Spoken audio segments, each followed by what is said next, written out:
2025 भारतीय सिनेमा के लिए एक मिला जुला साल रहा। एक तरफ जहां कई फिल्मों ने बॉक्स ऑफिस पर रिकॉर्ड तोड़ कमाई की, वहीं कुछ बड़े बजट और बड़े सितारों वाली फिल्में बुरी तरह फ्लॉप हो गई। ये वो फिल्में थी जिनसे बहुत उम्मीदें थी, लेकिन दर्शकों ने इन्हें पूरी तरह से रिजेक्ट कर दिया। आइए देखते हैं 2025 की वो 7 फिल्में जो बॉक्स ऑफिस पर डिजास्टर साबित हुई। हमने सिर्फ वही फिल्में ली हैं जिनमें बड़े सितारे थे।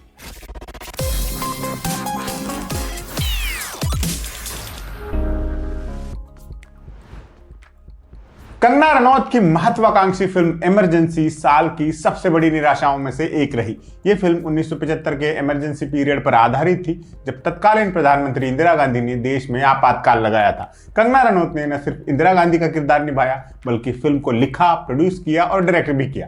फिल्म में और भी कई एक्टर्स ने काम किया था। अनुपम खेर ने जयप्रकाश नारायण का रोल किया, श्रेयस तलपदे ने अटल बिहारी वाजपेयी का किरदार निभाया और महिमा चौधरी ने पुपुल जयकर का रोल किया था। मिलिंद सोमन ने सैम मानेकशॉ का सेंसरशिप, नसबंदी और सिविल लिबर्टीज के सप्रेशन जैसे मुद्दों को दिखाना चाहती थी। फिल्म को मणिकर्णिका फिल्म्स ने लगभग 60 करोड़ के बजट में बनाया था, लेकिन बॉक्स ऑफिस पर यह बुरी तरह फ्लॉप रही और सिर्फ 22 करोड़ ही कमा पाई। लोगों को इस फिल्म में बोझिलता मिली और एंटरटेनमेंट वैल्यू की कमी लगी। इसके अलावा कंगना की पोलराइजिंग इमेज और उनके कंट्रोवर्शियल स्टेटमेंट्स की वजह से एक बड़ा सेक्शन फिल्म देखने गया ही नहीं। तीसरी वजह थी स्क्रीन प्ले की कमजोरी। फिल्म में एक डॉक्यूमेंट्री की तरह लग रही थी, न कि एक एंगेजिंग पॉलिटिकल ड्रामा की तरह। कंगना की एक्टिंग तारीफ के काबिल थी, लेकिन ओवरऑल एग्जीक्यूशन में बहुत सारी खामियां थी। शाहिद कपूर की देवा एक एक्शन थ्रिलर थी जिससे बहुत उम्मीदें थी, लेकिन ये भी फ्लॉप साबित हुई। फिल्म में शाहिद कपूर एक गुस्सैल पुलिस वाले का रोल कर रहे थे जो अपने दोस्त की मौत की जांच कर रहा है। इसमें पूजा हेगड़े ने फीमेल लीड का रोल किया और पावेल गुलाटी ने भी एक अहम किरदार निभाया। फिल्म को रोशन एंड्रयूज ने डायरेक्ट किया था और ये उन्हीं की मलयालम फिल्म मुंबई पुलिस का रीमेक थी। इस फिल्म का बजट 80 करोड़ बताया जाता है, लेकिन उस हिसाब से रिटर्न नहीं मिला। 40 करोड़ के आसपास ही कमाई कर पाई। फिल्म के फ्लॉप होने की कई वजहें थी। पहली और सबसे बड़ी वजह यह थी कि मुंबई पुलिस OTT पर अवेलेबल थी और बहुत लोगों ने देख रखी थी। हालांकि मेकर्स ने इसके क्लाइमैक्स में कुछ नया करने की कोशिश जरूर की, लेकिन कामयाब नहीं हो पाए। दूसरी समस्या थी पेसिंग। पहला हाफ बहुत स्लो था और दर्शक बोर हो रहे थे। तीसरी प्रॉब्लम थी शाहिद और पूजा में केमिस्ट्री की कमी। रोमांस का ट्रैक फोर्स्ड लग रहा था और कहानी में प्रॉपरली इंटीग्रेट नहीं था। शाहिद की परफॉर्मेंस अच्छी थी, लेकिन एक वीक स्क्रिप्ट को वो भी नहीं बचा सके। क्रिटिक्स ने भी फिल्म को मिक्स्ड से नेगेटिव रिव्यूज दिए।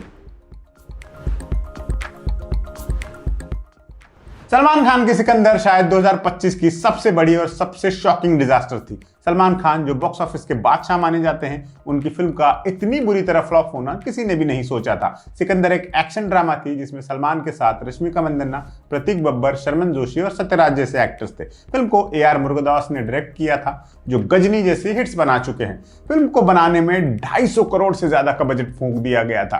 फिल्म सलमान की फेवरेट रिलीज डेट यानी ईद पर रिलीज हुई थी, फिर भी फ्लॉप रही।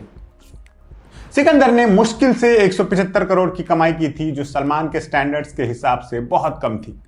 ये उनके करियर की सबसे बड़ी फ्लॉप्स में से एक बन गई। क्रिटिक्स ने भी इसकी बहुत आलोचना की। इसके फ्लॉप होने की कुछ बड़ी वजहें थी। सबसे बड़ी प्रॉब्लम थी इसकी आउटडेटेड स्टोरी और ट्रीटमेंट। ये फिल्म 90s के फॉर्मूला को फॉलो कर रही थी, जो आज की ऑडियंस को कबूल नहीं है। एक और वजह यह थी कि हाल ही में सलमान की कई फिल्में अंडर परफॉर्म कर चुकी थी, तो ऑडियंस में फटीग आ गया था। इसके अलावा VFX और एक्शन कोरियोग्राफी की खराब क्वालिटी भी एक बड़ी वजह रही। बड़े बजट के बावजूद एग्जीक्यूशन डिसअपॉइंटिंग था और म्यूजिक भी कमजोर रहा। सलमान के फैंस भी इस बार थिएटर नहीं गए क्योंकि वर्ड ऑफ माउथ बहुत खराब था। अजय देवगन की सन ऑफ सरदार 2 भी 2025 की बड़ी डिसअपॉइंट्स में से एक रही। ये 2012 की फिल्म सन ऑफ सरदार का सीक्वल थी। इस बार की कहानी में अजय देवगन का कैरेक्टर स्कॉटलैंड गया है, जहां वो नई मुश्किलों में फंस जाता है। इसमें मृणाल ठाकुर ने फीमेल लीड का रोल किया और उनके अलावा रवि किशन, दीपक डोबरियाल और नीरू बाजवा जैसे एक्टर्स भी थे। फिल्म को विजय कुमार अरोड़ा ने डायरेक्ट किया था और ये 150 करोड़ के बड़े बजट में बनी थी। फिल्म की कमाई मुश्किल से 60 करोड़ तक पहुंच सकी, जो कि एक मेजर झटका था। फ्लॉप होने की कई वजह थी। सबसे बड़ी प्रॉब्लम थी कि सीक्वल की कोई जरूरत ही नहीं थी। पहली फिल्म एवरेज थी और ऐसी कोई डिमांड नहीं थी कि इसका सीक्वल बने। दूसरी समस्या थी ह्यूमर की क्वालिटी। जोक्स आउटडेटेड थे, फोर्स थे और कई बार ऑफेंसिव भी थे। पंजाबी स्टीरियोटाइप कॉमेडी अब पुरानी पड़ चुकी है और ऑडियंस इसे एंजॉय नहीं कर रहे। क्रिटिक्स ने इसे बहुत बुरे रिव्यूज दिए और सोशल मीडिया पर भी फिल्म की आलोचना हुई।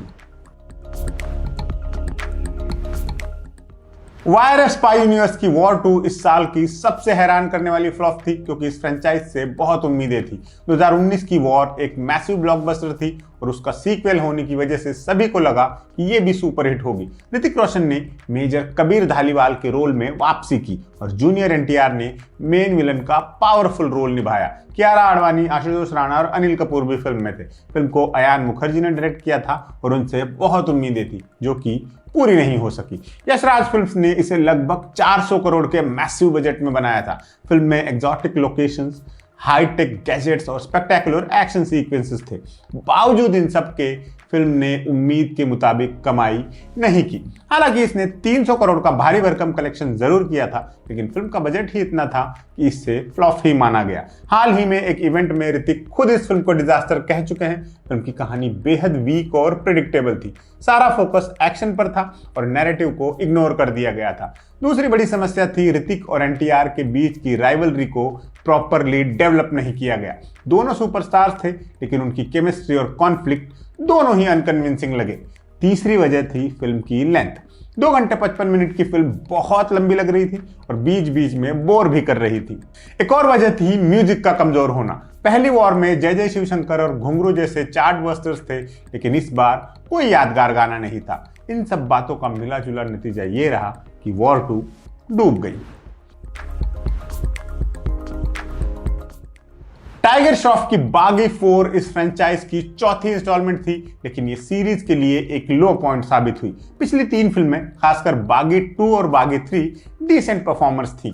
इस बार टाइगर के अलावा संजय दत्त, सोनम बाजवा और हरनाथ संधू जैसे एक्टर्स को भी कास्ट किया गया था। फिल्म को कन्नड़ा फिल्मों के हिट डायरेक्टर ए हर्षा ने डायरेक्ट किया था, लेकिन उनका अनुभव भी काम नहीं आया। फिल्म का बजट लगभग 100 करोड़ बताया गया, जिसमें से सिर्फ 66 करोड़ ही वापस आए। यह कलेक्शन इस फ्रेंचाइज के स्टैंडर्ड से बहुत नीचे था। ये सीरीज की सबसे कम कमाई करने वाली फिल्म बनी। फ्लॉप होने की वजह क्लियर थी। सबसे पहली और बड़ी प्रॉब्लम थी फ्रेंचाइज फटीग। हर बागी फिल्म में वही फॉर्मूला रिपीट हो रहा था, फाइट्स, रेस्क्यूज और रिवेंज। ऑडियंस इस रेपिटेशन से बोर हो चुकी थी। ऊपर से फिल्म की कहानी बड़ी अतार्किक थी। खराब डायलॉग्स और क्रिंजवर्दी सीन्स ने भी नुकसान किया। मस्ती फ्रेंचाइज जो कभी एडल्ट कॉमेडी के लिए पॉपुलर थी, अब पूरी तरह से आउटडेटेड हो चुकी है और मस्ती 4 ने यह साबित कर दिया। रितेश देशमुख, विवेक ओबराय और आफ्ताब शिवदसानी की तिकड़ी चौथी बार वापस आई, लेकिन ऑडियंस ने इसे पूरी तरह से रिजेक्ट कर दिया। फिल्म को मिलाप झवेरी ने डायरेक्ट किया और फिल्म का बजट 45 करोड़ के आसपास था, जो बहुत ज्यादा नहीं था, लेकिन फिर भी प्रोड्यूसर्स को नुकसान हुआ। फिल्म ने सिर्फ 14 करोड़ की कमाई की, जो कि एक कंप्लीट डिजास्टर था। इसके फ्लॉप होने की वजह बहुत स्पष्ट थी। सबसे बड़ी प्रॉब्लम थी कि ये फ्रेंचाइज 2004 में शुरू हुई थी और 21 साल बाद वही कॉमेडी स्टाइल चला रहे थे, जो पूरी तरह ऑब्सोल्यूट हो चुका है। आज की ऑडियंस के लिए ये ह्यूमर ऑफेंसिव, सेक्सिस्ट और अनफनी था। दूसरी बड़ी समस्या ये थी कि तीनों लीड एक्टर्स की एज अब 45-50 के आसपास है और उनका टीनेजर्स की तरह बिहेव करना क्रिंजवर्दी लग रहा था। तीसरी वजह थी स्क्रिप्ट की कमजोरी। कोई प्रॉपर प्लॉट नहीं था, बस रैंडम सिचुएशंस में फोर्स्ड कॉमेडी। ऊपर से फीमेल कैरेक्टर्स का ऑब्जेक्टिफिकेशन। महिलाओं को सिर्फ आई कैंडी की तरह ट्रीट किया गया था। जाहिर है इसने फ्लॉप तो होना ही था। 2025 की ये डिजास्टर फिल्में हमें याद दिलाती हैं कि बड़े स्टार्स और बड़े बजट सक्सेस की गारंटी नहीं होते। अगर कंटेंट स्ट्रांग नहीं है, स्टोरी टेलिंग दिलचस्प नहीं है और ऑडियंस की नब्ज नहीं पकड़ी है, तो कोई भी फिल्म फ्लॉप हो सकती है। फिल्म मेकर्स को समझना होगा कि आज की ऑडियंस स्मार्ट है और वो आउटडेटेड फॉर्मूलाज को एक्सेप्ट नहीं करेगी। आपको इनमें से किस फिल्म के फ्लॉप होने से हैरानी हुई थी? कमेंट करके हमें जरूर बताइए और देखते रहिए एम बोले तो।